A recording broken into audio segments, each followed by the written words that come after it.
मुल्क की अजीम गुलकारा लता मंगेशकर नहीं रही।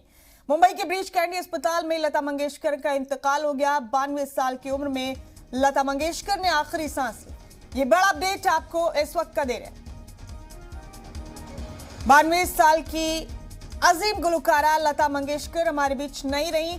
ब्रीच कैंडी अस्पताल में उन्होंने आखिरी सांस ली। बता दें आपको कि गुज़िश्ता 28 दिनों से लता मंगेशकर अस्पताल में दाखिल थी।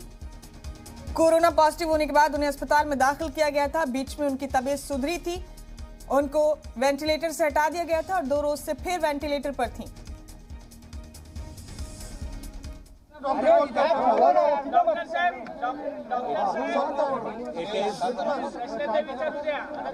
It is with profound grief that we announce the sad demise of Lata Mangeshkar Didi this morning at 8 o'clock 12 minutes.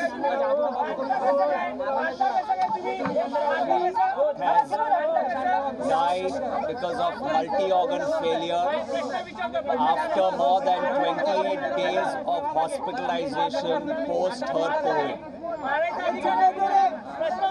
आज सुबह 8:12 पे हमारी दीदी का निधन हो गया है। वो मल्टी ऑर्गन फेलियर के कारण नहीं रही हैं। उन्हें 28 दिनों के ऊपर हो गया है कोविड डायग्नोसिस से।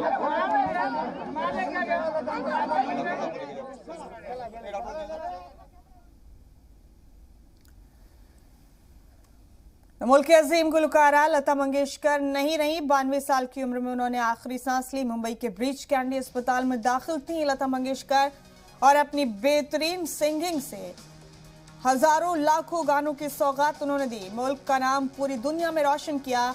आज ये बेहतरीन अदाकार गुलकारा हमारे बीच नहीं रही। सिंगर लता मंगेशकर का इंतकाल हो गया है 92 साल की उम्र में।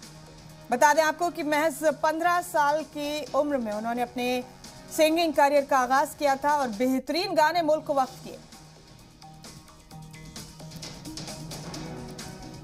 ये बड़ी और अफसोसनाक खबर इस वक्त की आपको दे रहे हैं। मुल्क की अजीम गुलकारा लता मंगेशकर हमारे बीच नहीं रही।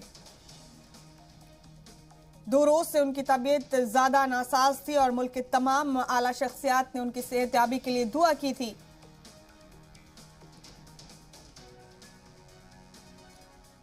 और इससे पहले तमाम लीडरान के भी उनसे मिलने का सिलसिला जारी था। ये बड़ा अपडेट आपको दे रहे हैं इस वक्त का।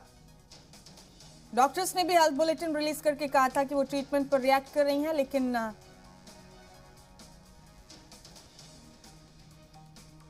अभी खबर मिली है कि लता मंगेशकर हमारे बीच नहीं रही। इस फानी दुनिया को उन्होंने अलविदा कह दिया। बड़ा अपडेट इस वक्त का आप देख रहे हैं अपने टीवी स्क्रीन पर। मुल्क की अजीम सिंगर लता मंगेशकर हमारे बीच नहीं रही। भारत रत्न एजाज से सरफराज की गई लता मंगेशकर का इंतकाल हो गया है।